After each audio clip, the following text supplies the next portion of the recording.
बिस्मिल्लाहिर्रहमानिर्रहीम। हमारा जो नेक्स्ट लेक्चर है लेक्चर नंबर 5, उसमें हमने डिस्कस करना है डिस्कवरी ऑफ न्यूट्रॉन।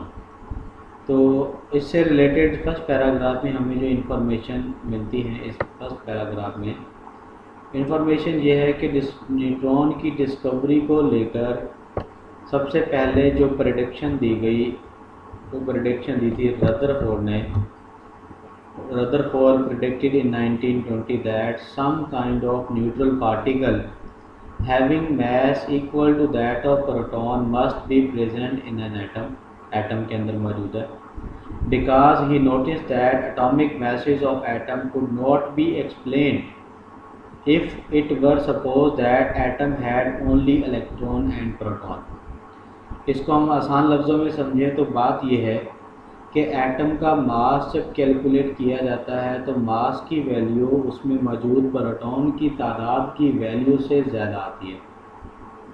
तो इलेक्ट्रॉन जो कि बेसिकली मैसलेस पार्टिकल हैं, एटॉमिक मैस ऑफ एटम जब हम कैलकुलेट करते हैं तो उसमें इलेक्ट्रॉन की तादाद का कोई अमल दखल नहीं होता। उसमें टोटल जो है वो हम नंबर ऑफ न्यूट्रॉन और प्रोटॉन को सम अप करते हैं, ऐड करते हैं। लेकिन 1920 में तो न्यूट्रॉन डिस्कवर ही नहीं थे, तो जब मैस कैलकुलेट किया जाता था तो प्रोटॉन के हिसाब से। अब हमारे इल्म में जो चीज़ होती थी वो ये कि हमारे पास जो एटम मौजूद है उसका एटॉमिक नंबर क्या है, और उस एटॉमिक नंबर के हिसाब से एक प्रोटॉन का जो मास है 1.0073 AMU है। तो अगर उसमें 10 प्रोटॉन होंगे तो इस वैल्यू को 10 से मल्टीप्लाई कर देंगे, जैसे कि नियॉन। तो मैथ जो है तकरीबन 10 के करीब करीब आना चाहिए, लेकिन नियॉन का मैथ तकरीबन आता है 20। तो इस चीज़ को बुनियाद बनाते हुए रदरफोर्ड ने कहा कि एटम के अंदर न्यूट्रल पार्टिकल कुछ ऐसे होंगे जिनका मास होगा। उसने न्यूट्रल पार्टिकल इसलिए कहा क्योंकि अगर वो चार्ज पार्टिकल्स होते तो जिस तरह हमने पहले 2 लेक्चर्स में डिस्कवरीज के डिस्चार्ज ट्यूब में तो एक नेगेटिव चार्ज पार्टिकल निकल आया, एक पॉजिटिव चार्ज पार्टिकल निकल आया, तो तीसरी कोई नेचर नहीं है चार्ज की। अगर होती तो उस टाइम डिस्कवर्ड हो जाती डिफ्लेक्शन में, इलेक्ट्रिक और मैग्नेटिक फील्ड में। क्योंकि ऐसा नहीं है, इसलिए रदरफोर्ड ने प्रेडिक्शन में जो वर्ड टर्म इस्तेमाल करनी की है वो है न्यूट्रल पार्टिकल्स, लेकिन उनका मास होगा और तकरीबन उतना ही मास होगा जितना कि प्रोटॉन का मास है। तो इलेक्ट्रॉन चूँकि मास में काउंट नहीं होती। इस बात को फिर बाद में चैडविक ने डिस्कवर किया, न्यूट्रॉन की डिस्कवरी कर दी 1932 में प्रेडिक्शन के तकरीबन 12 साल बाद, और फिर उसको नोबेल प्राइज़ भी मिला अपनी डिस्कवरी के 3 साल बाद 1935 में। तो proton and electron were discovered in 1836 and their properties were completely determined in 1895. It is very strange to know that up to 1932 it was thought that an atom were composed of only electron and proton. But Rutherford predicted in 1920 that some kind of neutral particles having mass equal to that of proton must be present in an atom, because he noticed that atomic mass of atom could not be explained if it were proposed that atom had only electron and proton. Later on, Chadwick discovered the neutron in 1932 and was awarded Nobel Prize in Physics in 1935. तो ये तो इसके introduction से related हमारे पास paragraph था। Next हम वो experiment discuss करेंगे जो चैडविक ने परफॉर्म किया और न्यूट्रॉन की जो है वो डिस्कवरी की। तो आप लोग क्लियरली यहाँ पर देख सकते हैं कि ये हमारे पास इक्वेशन है जिसमें हीलियम को बेरिलियम मेटल से रिएक्शन करवाया गया और प्रोडक्ट में हमारे पास कार्बन और एक न्यूट्रॉन है। अच्छा, आप इस चीज़ को समझिएगा कि ऐसा कि किस तरह से हुआ, क्यों हुआ। तो हीलियम का जो एटॉमिक नंबर है वो आप यहाँ पर देखें, वो है 2, और बेरिलियम का जो एटॉमिक नंबर है वो है 4। हम इस 2 और इस 4 को आपस में ऐड करेंगे, वो बनेगा 6, जो कि कार्बन का एटॉमिक नंबर है। तो हम यहाँ पर कार्बन लिख देंगे। अब कार्बन का जो मास है वो 12 है, वो हमने यहाँ लिख दिया क्योंकि डिस्कवरी कार्बन की होगी तो उसके हिसाब से हमने 12 लिख दिया।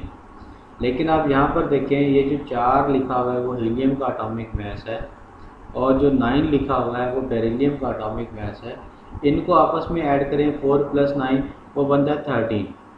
तो हमने यहाँ पर लिखा हुआ है 12, तो जो एक मास बच जाता है वो हमने न्यूट्रॉन के ऊपर लिखा हुआ है और चूँकि उसका चार्ज नहीं बचता हमने 0 लिखा हुआ है। तो basically alpha particles helium nuclei को कहते हैं। तो हमने पोलोनियम एलिमेंट के एक सोर्स से पोलोनियम, ये पोलोनियम एलिमेंट के polonium metal a source of alpha particle, ये पोलोनियम मेटल है। लेड ब्लॉक के अंदर इसको फिक्स करके रखेंगे तो ये सारे अल्फ़ा पार्टिकल जो हैं वो यहाँ से जनरेट हो रहे हैं। अब ये अल्फ़ा पार्टिकल्स बेरिलियम मेटल से जब टकराएंगे, बेरिलियम टारगेट जिसके ऊपर हम हिट कर रहे हैं उसको बेरिलियम टारगेट कर रहे हैं, तो यहाँ से न्यूट्रल पार्टिकल्स इमिट होंगे। ये चार्ज डिटेक्टिंग डिवाइस है जिसकी नीडल की डिफ्लेक्शन आप देख सकते हैं अपनी बुक में भी और यहाँ पर भी कि सिर्फ 0 के ऊपर इंडिकेट किया गया, क्योंकि अगर ये जो पार्टिकल आ रहे हैं इस तरफ, अगर वो इसमें ऐड होने पर, इससे टकराने पर चार्ज नेचर रखते तो इस नीडल की डिफ्लेक्शन होती किसी और तरफ। लेकिन चूँकि वो सिर्फ 0 के ऊपर इंडिकेट किया गया है जो इंडिकेट करता है कि न्यूट्रॉन के ऊपर किसी भी तरह का जो है चार्ज मौजूद नहीं है। In short actually alpha particle जो हैं ये ए पार्टिकल अल्फ़ा पार्टिकल है basically, and the nuclei of beryllium are rearranged and extra neutrons are emitted. जो एक्स्ट्रा इसमें न्यूट्रॉन बचता है उसको हमने इमिट किया। इस तरह से न्यूट्रॉन की डिस्कवरी हुई और ये वो एक्सपेरिमेंट है जिसको परफॉर्म करने पर चैडविक को जो है नोबेल प्राइज़ मिला। तो हम डिस्कस करेंगे एक्सपेरिमेंट को, रीड करेंगे। A stream of alpha particle produced from a polonium source was directed at the beryllium target. It was noticed that some penetrating radiation were produced. These radiations were called neutron because the charge detector showed them to be neutral. The nuclear reaction जो होगा वो basically यहाँ पर लिखा है। उसके बाद हमारे पास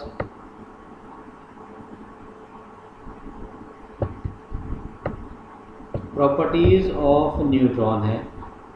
इसकी जो पहली प्रॉपर्टी है इसका एक इंतहाई शॉर्ट आंसर में क्वेश्चन आता है। ये जो पहला ही पॉइंट है ये शॉर्ट क्वेश्चन बनकर आता है पेपर में कि क्वेश्चन ये है कि what are the decay product of a free neutron, give its equation.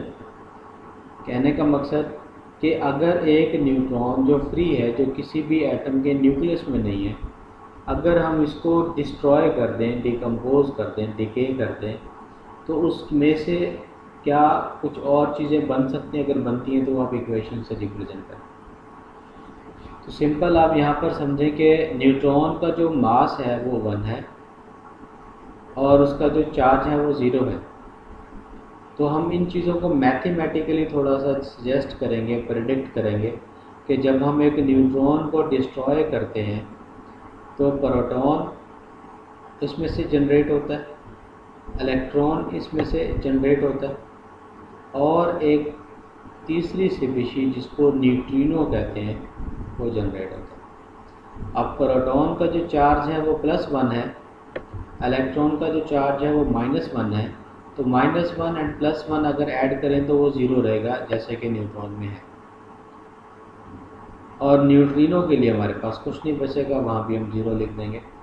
फिर न्यूट्रॉन का मास 1 है, प्रोटॉन का मास भी 1 है और इलेक्ट्रॉन का मास नहीं होता 0, तो 1 + 0 वो 1 ही रहेगा। और मास के लिए भी न्यूट्रिनो के लिए कुछ नहीं बचा, वहाँ पर भी 0 लिख देंगे। तो ये डिके प्रोडक्ट है। Free neutron decay into a proton with emission of an electron and a neutrino, ये हमारे पास इक्वेशन। दूसरी प्रॉपर्टी है कि neutrons can not ionise the gas. जाहिर सी बात है न्यूट्रॉन के ऊपर खुद चार्ज नहीं है, तो जब ये किसी गैस के मॉलिक्यूल से टकराएंगे तो उसको भी चार्ज में कन्वर्ट नहीं कर सकते, ये सिर्फ चार्ज पार्टिकल ही कर सकता है। जैसे कि cathode rays, neutrons are highly penetrating particles, किसी भी ऑब्जेक्ट में पार्टिकल में पेनिट्रेट करना, उसके अंदर ऐड होने की प्रॉपर्टी को कहते हैं। They can expel high speed proton from the paraffins, paraffins basically alkanes को कहते हैं, वाटर में से, पेपर में से और सेलुलोज में से। चार चीज़ें मेंशन की गई, paraffins, water, paper and cellulose. इनमें से जब हाई स्पीड न्यूट्रॉन डिफ्लेक्ट करते हैं, टकराते हैं,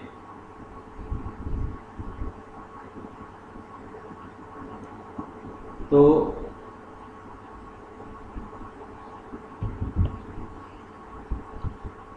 प्रोटॉन जो है वो इनमें से इमर्ज किया जाता है, बाहर निकाला जाता है। नेक्स्ट प्रॉपर्टी है, when neutrons travel in an energy of 1.2 mega electron volt they are called fast neutrons, but with energy below 1 electron volt they are called slow neutrons.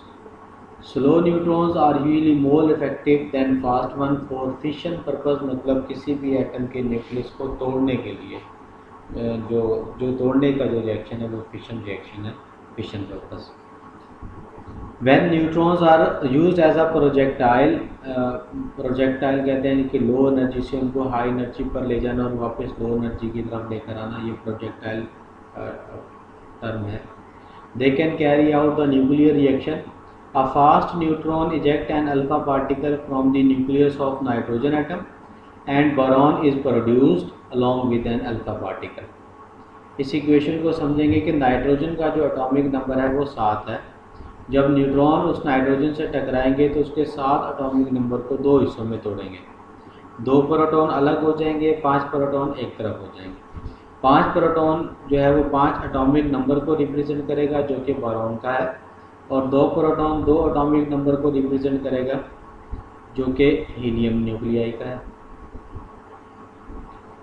तो हम यहाँ पर लिख देंगे बोरॉन और हीलियम। अब हीलियम का जो मास है वो 4 है, बोरॉन का मास 11 है, 11 + 4 15। यहाँ पर नाइट्रोजन का जो मास है, नाइट्रोजन का मास 14 और न्यूट्रॉन का मास 1, तो 14 + 1 वो भी हो जाएगा 15। उसके बाद नेक्स्ट एक प्रॉपर्टी है जो इम्पोर्टेंट भी है, इस प्रॉपर्टी से रिलेटेड शॉर्ट क्वेश्चन में बनकर आता है, और वो 2 तरह से बन के आता है कि how copper is converted into zinc. ये आप सब लोग लिख लें अपने 7 पॉइंट के ऊपर, how copper is converted into zinc, या फिर हम लिख सकते हैं how neutrons are used in the treatment of cancer, how neutrons are used in the treatment of cancer. तो दोनों का आंसर हमने लिखना है यहाँ पर इस 7 पॉइंट से कि स्लो न्यूट्रॉन जब कॉपर से टकराते हैं, हिट करते हैं, तो गैमा रेडिएशन इमिट होती हैं। तो कॉपर का जो एटॉमिक नंबर है वो 29 है, कॉपर का जो मास नंबर है वो 65 है। जब न्यूट्रॉन कॉपर से टकराएंगे तो न्यूट्रॉन का मास जो कि 1 है वो कॉपर के मास जो कि 65 है उसमें ऐड हो जाएगा, तो हमारे पास प्रोडक्ट होगा कॉपर, इसका एटॉमिक नंबर स्टिल अभी भी 29 होगा, लेकिन उसका मास नंबर न्यूट्रॉन के ऐड होने की वजह से 66 हो जाएगा। प्लस इसके साथ साथ गैमा रेडिएशन इमिट होंगी, और न्यूट्रॉन किसी एटम के न्यूक्लियस में ऐड हो जाए तो वो अनस्टेबल हो जाता है। तो उसको स्टेबलाइज करने के लिए यहाँ पर क्या होगा, याद रहे कि प्रोटॉन और न्यूट्रॉन का मास बराबर है। तो जो न्यूट्रॉन उस कॉपर के न्यूक्लियस में ऐड हुआ है वो न्यूट्रॉन प्रोटॉन में कन्वर्ट होगा, जिसकी वजह से एटॉमिक नंबर 29 जो है वो 30 में कन्वर्ट हो जाएगा, क्योंकि atomic number number of proton होता है, और अंदर गया हुआ न्यूट्रॉन प्रोटॉन में कन्वर्ट होगा एटम के न्यूक्लियस में। तो जिसकी वजह से कॉपर जो है वो जिंक में कन्वर्ट हो जाएगा और उसका मास 66 होगा, और एक 1 टाइम एटॉमिक नंबर जो है वो इंक्रीज़ हो जाएगा। इसकी वजह से एक इलेक्ट्रॉन कम होगा जो कि एमिट होगा बेसिकली। तो इसको हम यहाँ से रीड करेंगे, actually neutron is captured by the nucleus of copper having mass of 65 and copper 66 is produced. This radioactive copper 66 emit an electron beta particles उनको कहते हैं, and its atomic number is increases by 1 unit because of their intense biological effect. They are being used in the treatment of cancer. यहाँ पर जो हमारे पास lecture number 5 है वो complete होता है डिस्कवरी ऑफ न्यूट्रॉन का। इंशाल्लाह नेक्स्ट लेक्चर में जो है वो हम measurement of E/m value of electron जो है वो डिस्कस करेंगे। अल्लाह हाफ़िज़।